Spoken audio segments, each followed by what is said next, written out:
Okay, welcome and good day, class. So moving on to our examples on Boyle's law and charge law, we should note that the formula that was introduced before or presented, we have the gamma can be derived by the absolute pressure. Okay, so this is the absolute pressure P, and then this is the acceleration due to gravity.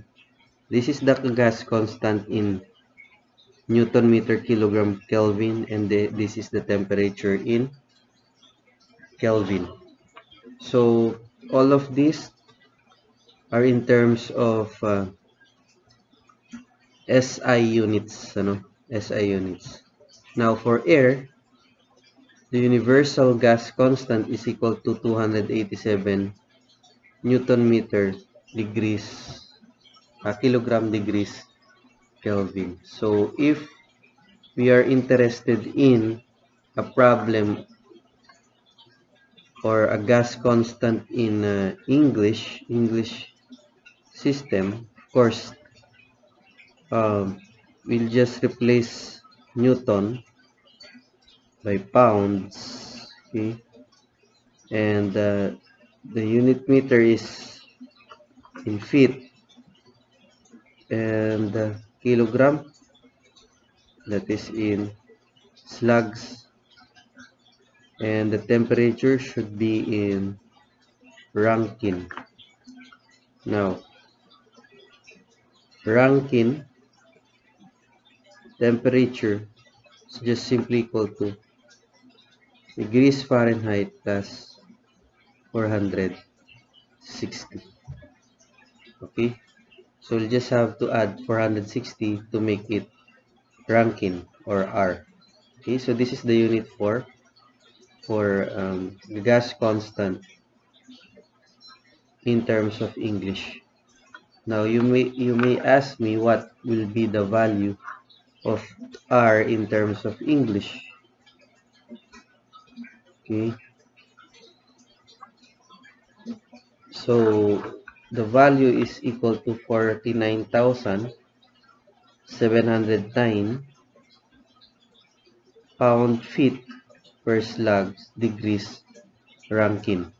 Okay, by the way, this is the universal gas constant that is equal to 287 joule per kilogram Kelvin, and 1 joule, no? To recall, 1 joule is equal to Newton meter. So this is a unit for work, Newton times meter. That is why that is 287 Newton meter per kilogram Kelvin. So we take note also the conversion factor for 1 mole, that is equivalent to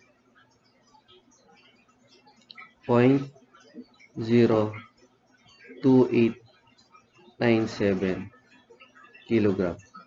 Okay, so that's it. Now, just in case that we have a given molecular weight, in terms of molecular weight,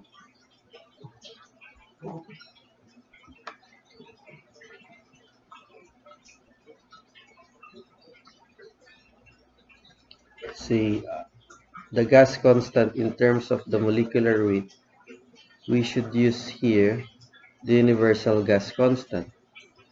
We should note that R is simply equal to the universal gas constant divided by the molecular weight. So this is the formula. Okay, so this is the universal gas constant.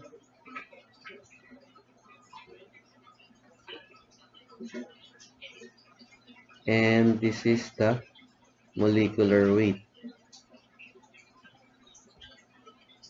Okay, so moving on to examples, say we have this problem.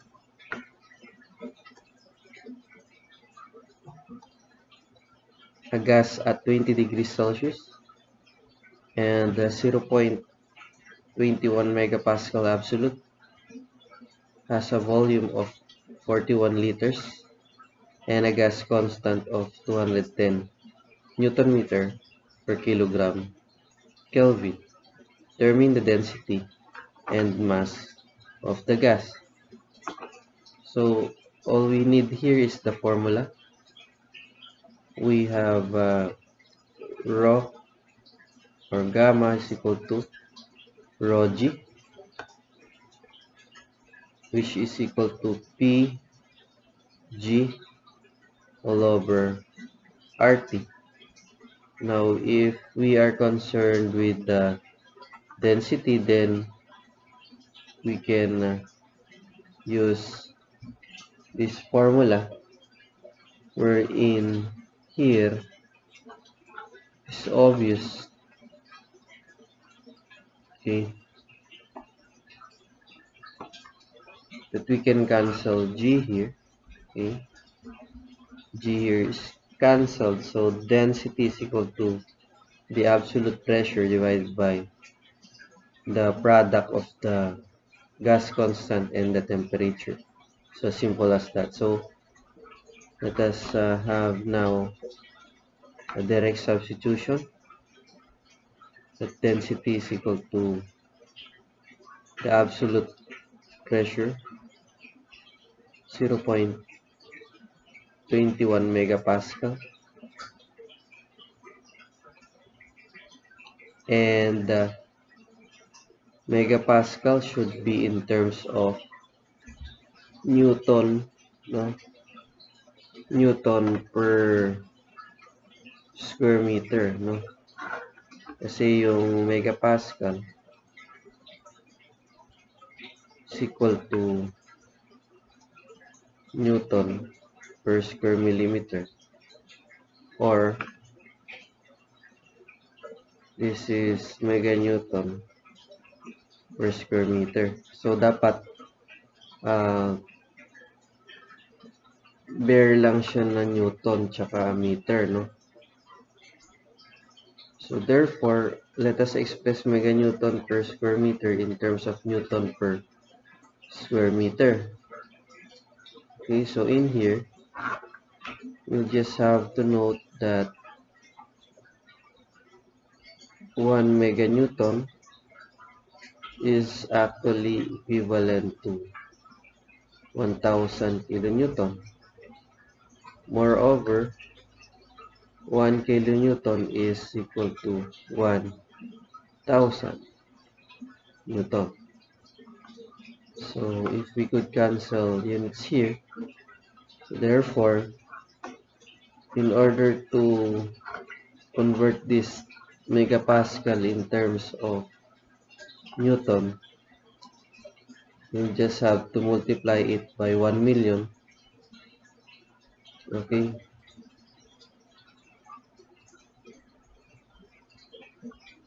So 0.21 times 10 raised to 6.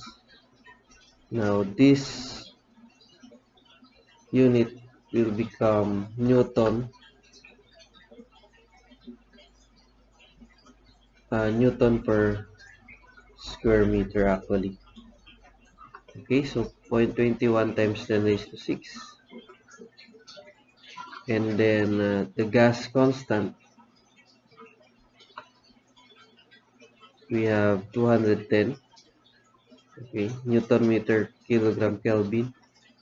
And then the temperature is 20 degrees plus 273 to make it in terms of degrees Kelvin. So therefore, rho here will be equal to 3.41 kilogram per cubic meter. So this is the first unknown in the problem. So this time we're going to look into the mass of the gas. So remember that the mass is related through this formula. Density is equal to mass all over volume. So therefore, mass is equal to rho times the volume. So in here, we do know the density, and we also know the volume here, that is equal to 41 liters. Now 41 liters volume shall be converted into cubic meter. So remember that in 1000 liters there are 1 cubic meter. There is 1 cubic meter.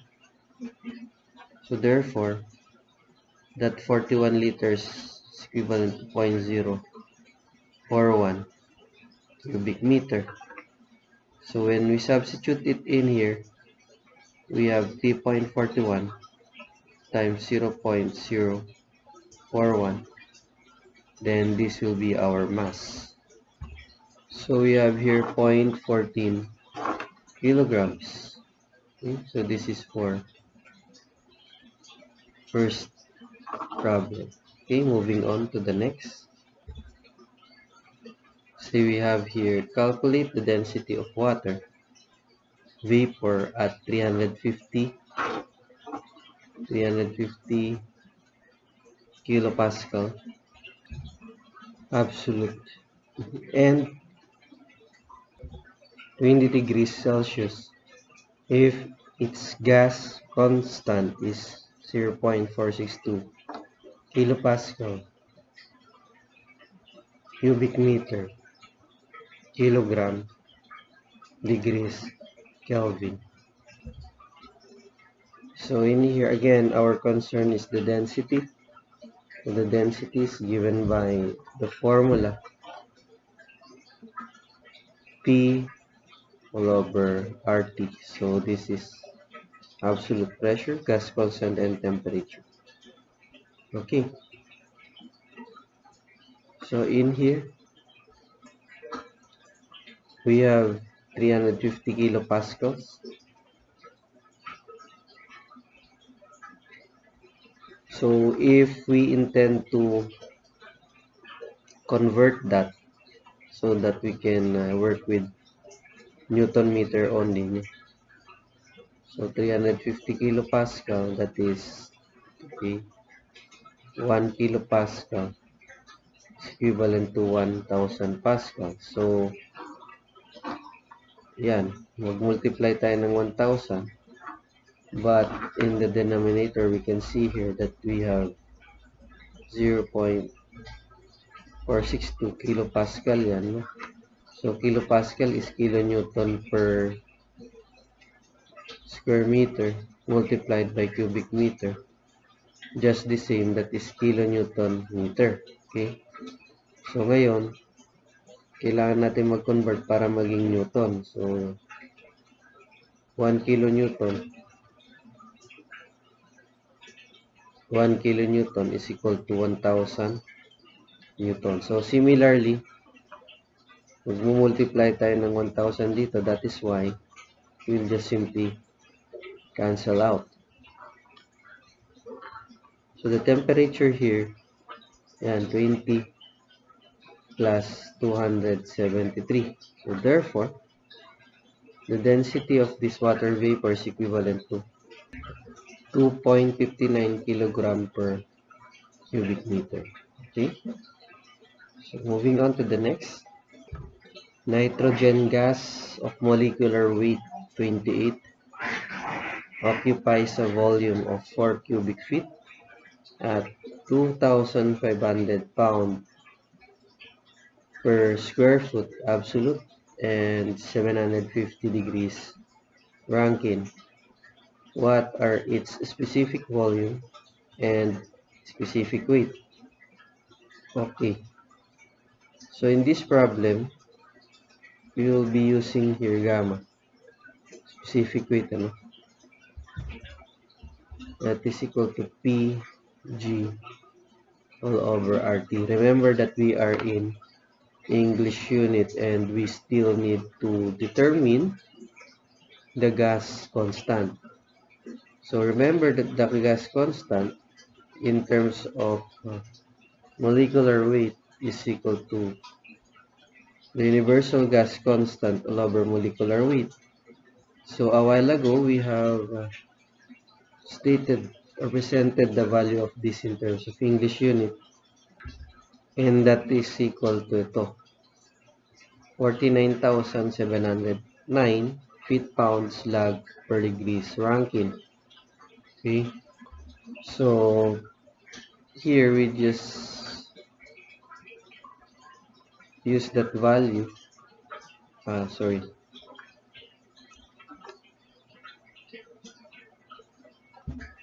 49,709. So we divide this by the molecular weight, 28. Hence we can get 1,775.32 feet-pounds per slugs degrees Rankine. So in here, we have given pressure that is 2,500 pounds per square foot absolute.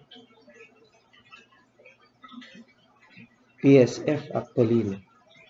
Okay, we simply substitute the values here. So we have 2,500. This is actually PSF, pounds per square foot. And the G is equal to 32.2 feet per second squared. And then the gas constant, 1775.32. So the temperature is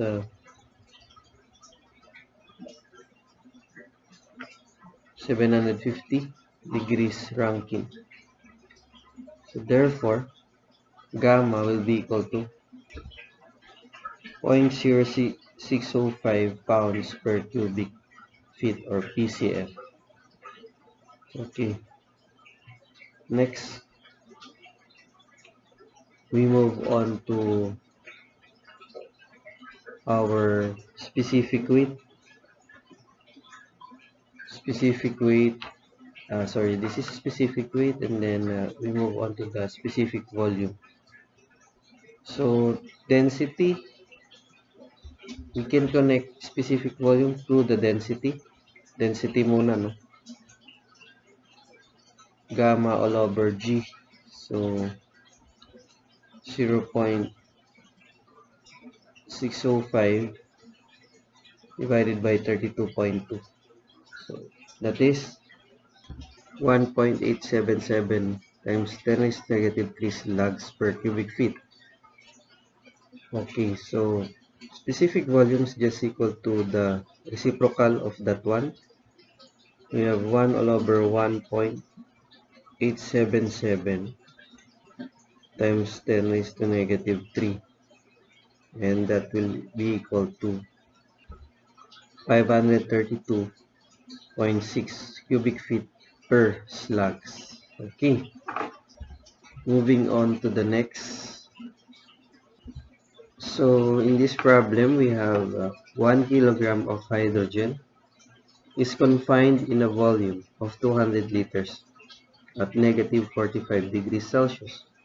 What is the pressure if R is 4.115 kilogram per Kelvin? So in this, I think we can use or utilize this formula, Pg all over RT. So alam natin yung R. We can compute for the temperature. This is unknown. We know this first.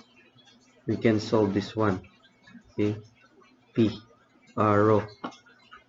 So rho is equal to mass all over volume.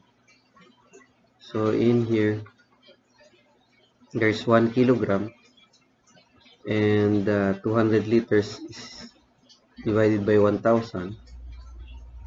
That is equal to 0.2 cubic meter. Okay, so therefore, 1 divided by 0.2, that's equal to 5 kilogram per cubic meter. Okay? So we substitute here 5, and then the pressure is unknown actually, and I think wala na dapat to if we are concerned with rho, no? P over RT. So this is divided by kilojoule yan, ano? Remember, dapat Newton meter tayo, 4.115 kilo. Yung joule is Newton meter, di ba? Per kilogram Kelvin. So dapat ito nasa Newton. So therefore, 1 kilonewton is equivalent to 1,000 newton. So we'll just have to multiply here 1,000. So 4.115 times 1,000. No?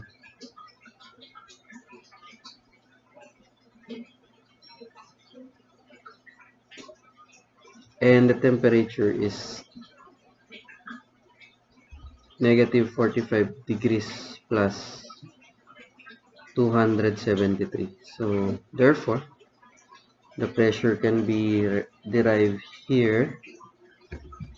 We have 4,691, 4,691,100 Pascal. So this is absolute, or we can write this in scientific notation. You can say times 10 raised to 6 Pascal absolute. Okay, so this is the absolute pressure. Okay, moving on to the next. Okay, find the mass density of helium at temperature of 39 degrees Fahrenheit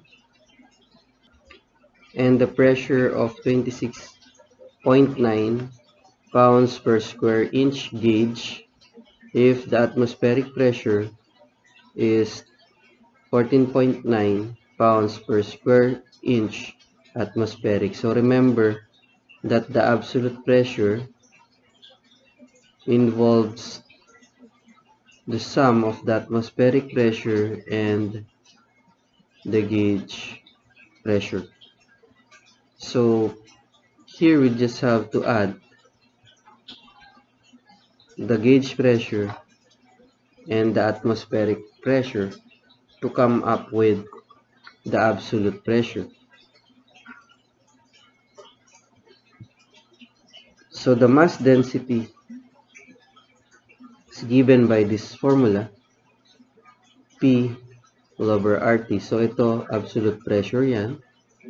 And remember that the R given here should be in terms of pounds and feet. So the pressure given here is in terms of PSI, pounds per square inch. Hence, we should convert this into square foot. Okay, 1 inch, sorry, 12 inch is equivalent to 1 foot. So therefore, we'll just have to square this. Okay, so the multiplier now will be 12 squared, or that is equal to 144. In order to convert, conversion factor natin para maging square foot. Okay, so going back to this formula, we have atmospheric 14.9 plus gauge pressure 26.9 PSI yan. So we have to multiply 144 para maging PSF. Okay, so ito direct substitution lang, R 12,420 and then 460 plus 39. So therefore, rho is equal to 9.71 times 10 raised to negative 4 slugs per cubic feet. Okay? Okay, so moving on to the next. The tank of a leaky air compressor originally holds 90 liters of air at 30 degrees Celsius and 225 kilopascal. During a compression process, 4 grams of air is lost at the remaining air, and the remaining air occupies 42 liters at 550 kilopascals. What is the temperature of the remaining air? So in here there will be a initial density and the final density because there is a volume reduction, okay, or reduction in mass. Actually 4 grams of air is lost. So first we compute for the density of under this condition. So density, say under that condition, density 1 is equal to absolute pressure all over RT. So the absolute pressure is given to be equal to 225 kilopascal yan. So we still have to multiply 1,000 para maging Newton per square meter. So R here is equal to 287. So we use the universal gas constant, Newton meter kilogram per kilogram Kelvin, and then the temperature is 33 plus 270. Therefore, we can get now our density under this condition. Okay. So, from this, we can solve for mass kasi mamaya ibabawas natin yung 4 grams. So, therefore, kunin muna natin yung mass. Okay. Density 2.562. By the way, mass 1 is equal to rho 1 times V1. 2.562 times, ano yung volume niya? 90 liters. And 90 liters divided by 1,000, that is equal to 0.09 cubic meter. So, rho 1 times volume 1, ito na yung mass. Okay. Say we have here 0.2306 kilograms. Now, the mass 2, mababawasan na to, 0.2306 kilograms, mababawasan ng 4 grams, that is equivalent to 0.004 kilograms. So the mass with the volume or mass reduction, we have 0.2265 or 2266.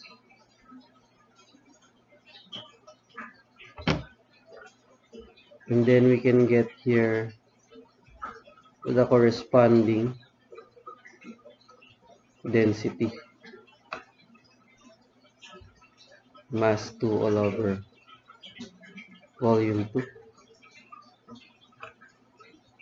So rho 2 is equal to 0.2266 all over this one, 42 liters.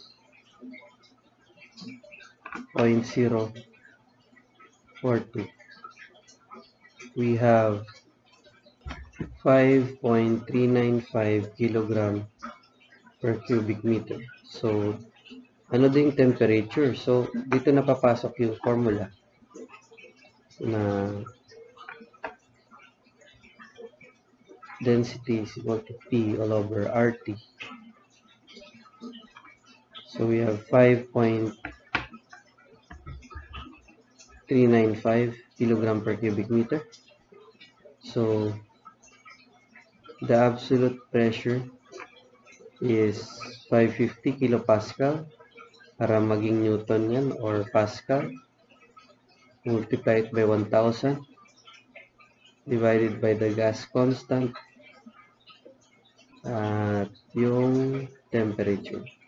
So therefore, temperature will be equal to 355.22 Kelvin.